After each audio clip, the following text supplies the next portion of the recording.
Live from the Golden State, it's the Bobby Dicks Gerbal and Friends show. All our fans are going crazy for us again. It's been a while, but our friends, you're always here. Good to hear.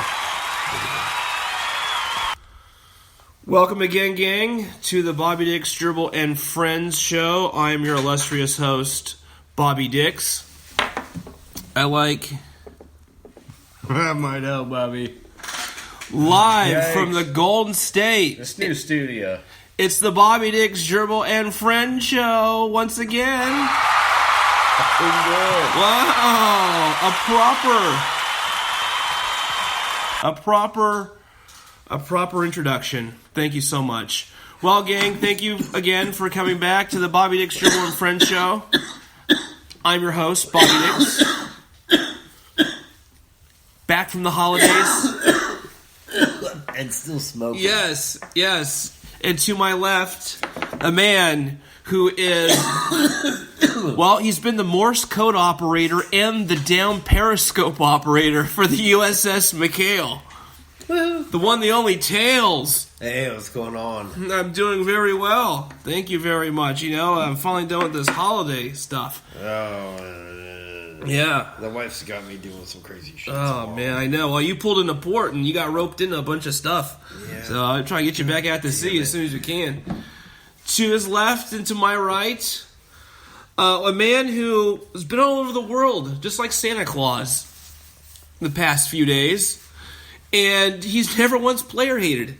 The one, the only Gerbal. How are you doing today, sir? How are you doing? Well, I'm doing very well. Thank you very much. Your fans absolutely adore you, and they missed you. So, they go crazy when they hear your voice. Crazy time of year. Well, it really is that time of the year, I must say. And, you know, people say, hey, you know, Bobby, what are you going to do with that big show of yours next year? I say, well, we're going to do the same thing we do every day this year. And that is to bring you the shows that you want to hear. The news stories that we get are off of the international press wires. We don't do fake news here. We do real news for real people because idiot comes in every color, does it not? So without further ado, let's crack open to these news, shall we? A little post-holiday news segment. Let's do it. Oh, yeah. Thank you. Yeah. Oh, thank you. Family's finally gone. Christmas is over. Only a couple more days to this new year. Isn't that great? Decade. Oh, Decade. Man, can you believe that? I mean, what do you think's been accomplished this past decade? You know, I mean, you know, I look back at it. I mean, to me, it just looks like a bunch of people looking in their phones. I mean, that's what this whole past decade has been for me. Yeah. You know, walking around looking in their phones. Probably is the biggest change. That and a chicken sandwich no one was prepared for. Oh. Yeah. Do you know I talked about this? The Dicks family talked about this over the holiday season. That the Popeyes chicken sandwich that we've been discussing, we had the Dicks clan came from far and wide this year. And they came from way across the country. And they brought tales of woe about their Popeyes that, interestingly enough, didn't make the news. Because as crazy as the stories they were telling me, they were not as crazy as the ones that we were reporting on. But I have a couple of additional crazy Popeye stories that I can personally share with you, if you would like to hear them. I'm down. I want to hear about some spears and shoes throwing and shit. Hell. Okay. There was a time where in New Jersey, if you wanted to get a Popeye sandwich in New Jersey, there was a limit as to how many you could order. The limit was one Jersey boy at a time? They got ahead of the craze. The limit was 2 per customer. Oh.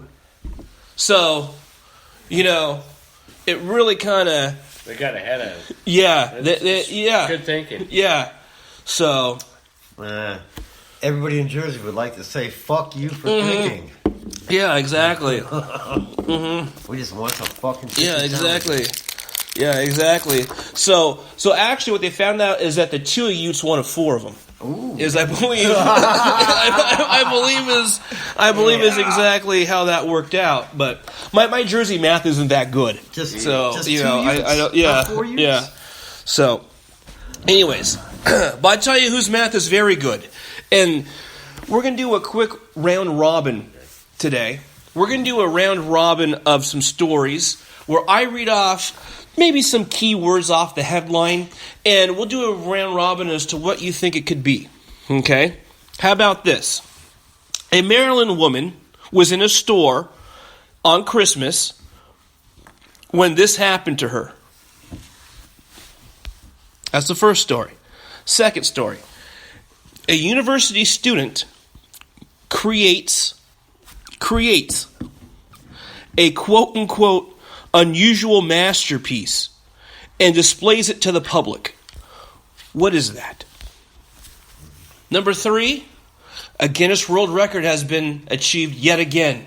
Okay? All right. This time, it's because of some, shall we say, holiday jewelry? Holiday religious jewelry? What could have possibly been made, and how much did it really cost? Oh boy. Also, another thing. A man was forced to go shopping on Christmas for some last-minute items. His wife sent him to the store, and something happened to him too. Okay? So we'll start with those stories before we move on to some more. But let's get back to our first story here. A lady... Fortunately for me, I didn't pay attention to this one. So Good. Oh, yeah, no, it's fine. Fresh off Good. top of the What head. was the title? Good. This is called a holiday hangover. So, Gerbal, pass. Tails. Right. To you. A lady goes shopping at a store. Something unexpected happens to her. This happened. What was it? Santa Claus threw up on her. Okay. It's Christmas. He's probably getting hammered in the parking lot. 2 tall cans that Gerbal gave him. You're welcome. You mean the Monster Energy drinks? You know what? Santa doesn't want milk and cookies No.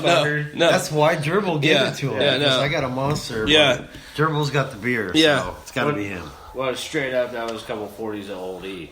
Ooh, You know, well. Santa can normally handle more than that, but 'Tis the season. Was apparently it not this year. was it Billy Bong Thornton? It was. If it was That Billy is Bong my Thornton, favorite portrayal. 240 It was true. would not be enough. His mother, Kathleen Bates, needed some rent money. If I'm not mistaken. Okay, Gerbal, what's your take at it? You know, honestly, I don't know. I don't know. Is she going to labor or something? I have no ideas. Okay. Other than things that are maybe not appropriate to say. Oh, you think so? Well, I'm not sure if that was any of that. I would say that. I don't know. I would say that get this. I always ask you guys, where do you do your shopping? Go to Maryland. Okay, why? Because a scratch-off lottery ticket given as a Christmas present wins $50,000. Okay, a Maryland woman who was, shall we say, pressed for time this holiday season, went and bought scratch-off lottery tickets for herself and for her family members, okay?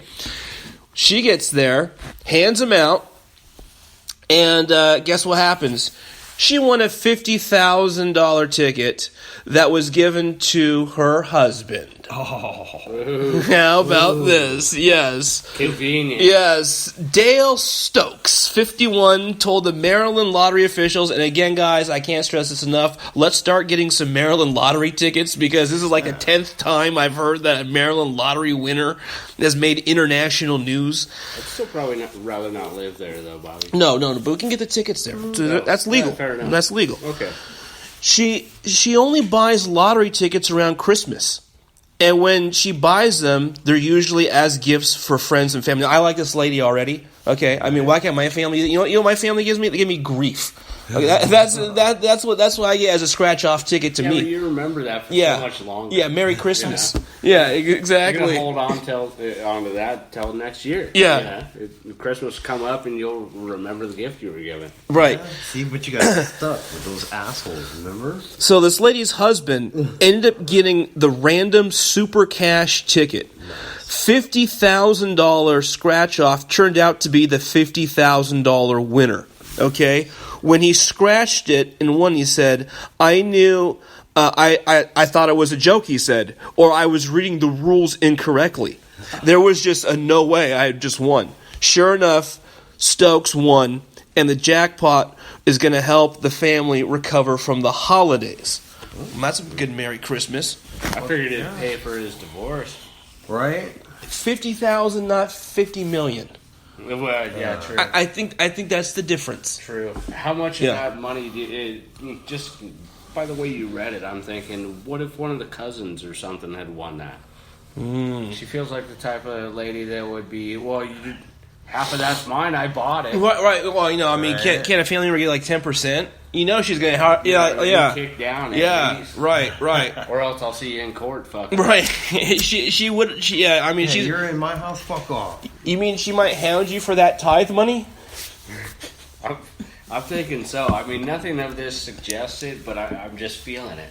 It's very convenient when the husband wanted it. I see. He'll be lucky if he gets to, go buy a new jacket or something, He can't even get a pair of shoes with this money. You kidding me? Mama needs a she shed. It's been accounted for.